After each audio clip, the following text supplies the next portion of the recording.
The rain had just begun to fall when Officer Daniel Reeves noticed a small figure running toward him from across the street.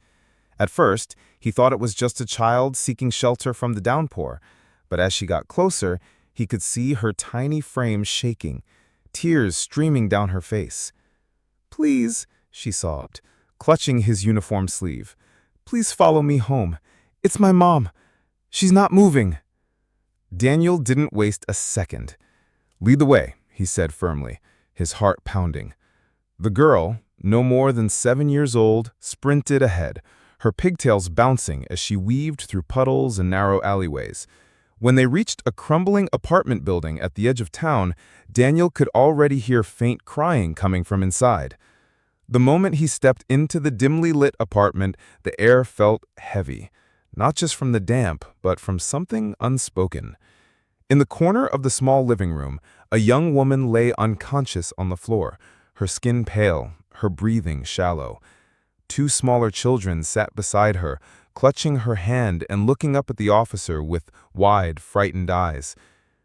"She hasn't eaten in 2 days," the little girl whispered, her voice trembling. "She gave us all the food, but now she won't wake up." Daniel's throat tightened. It was clear.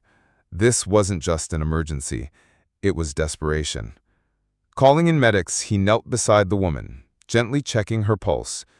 The paramedics arrived within minutes, carrying her out on a stretcher, while the children huddled together, watching with tear-filled eyes.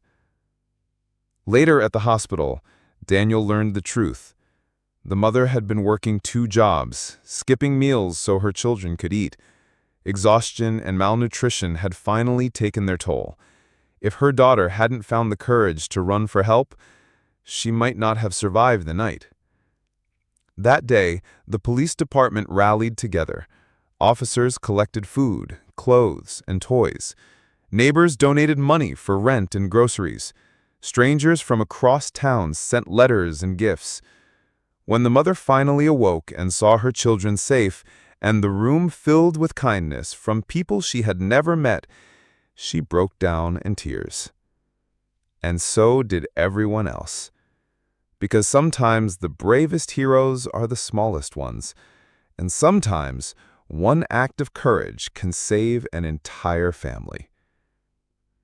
Hello, we're excited to show you our native speech capabilities.